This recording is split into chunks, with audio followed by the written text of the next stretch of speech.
A cozy izakaya, a park with a view, authentic swords, and a beer museum. Yep. In this issue, we've got quite a bit to bring you about Tokyo and Japanese culture.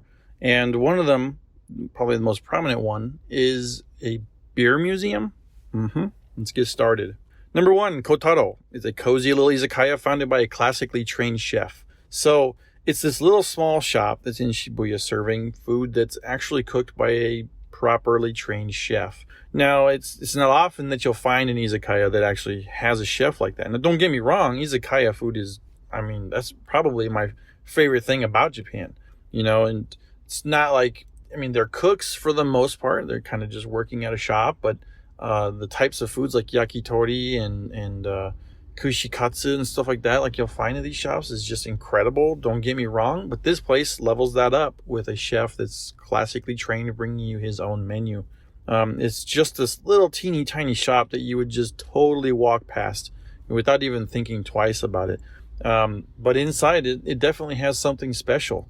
The facade is somewhat like you would see just walking around anywhere, but you definitely want to go in. These are the kinds of places that when you're adventuring in Japan and you're looking for something that will build memories to last forever, this is that kind of place. Now, it's not cheap. Normally, you might expect to spend 2, 3, maybe 4,000 if you splurge at an izakaya. This is going to push more towards 8,000 yen, but they do accept Amex if you need to use a card. Next, we have Take a Break in Shiba Park. So Shiba Park, or Shiba Koen in Japanese, is a popular park in Minato, in downtown Tokyo. It has a fantastic view of Tokyo Tower.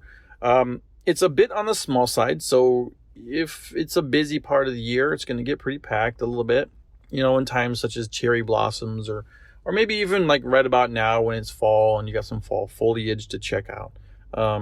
It has quite a bit of good photo opportunities, being that it's downtown and has Tokyo Tower within its sights. I recommend going in the evening, actually, when it gets dark outside and the lights from Tokyo Tower just kind of make this great glow in the area. And, grab yourself a cup of coffee, sit down, relax, check out the view, take some great pictures that will last you forever. You won't go wrong with that. Number 3, buy authentic Japanese swords at Japan Sword.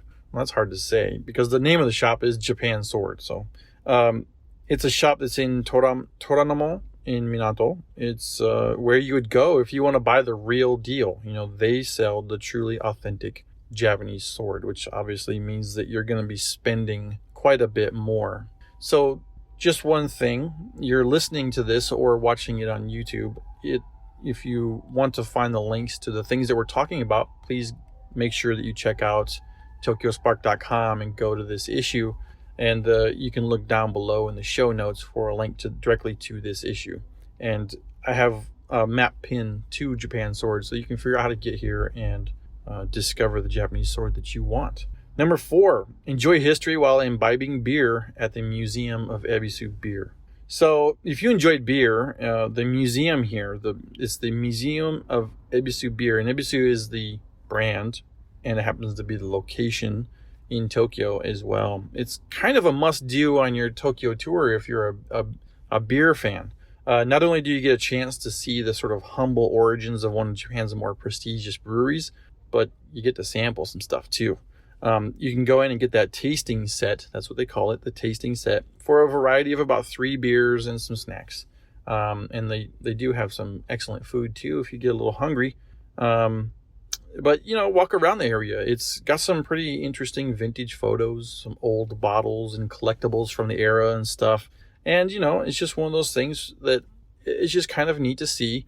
And one cool fact is the museum is on the grounds where that brewery stood until 1988 when it moved. But that brewery, that museum's location is where the brewery was.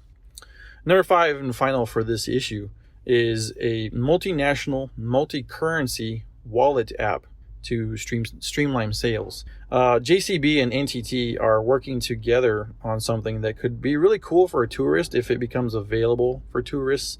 It seems like right now that it might be for residents and long-term visitors, maybe. Hard to tell.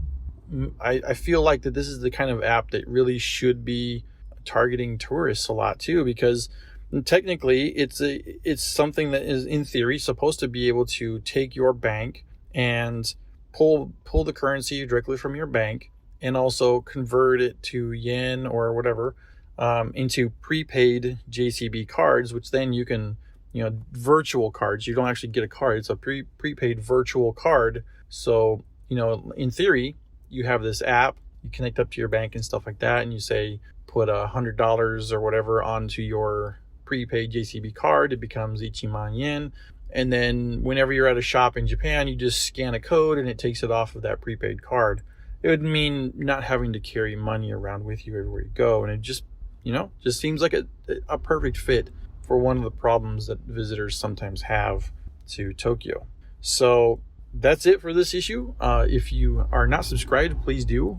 As always, we send these issues sometimes as we have enough content that we've handpicked and fully vetted to where we believe it is something that's actually interesting or useful in helping you discover more about Japanese culture and Tokyo.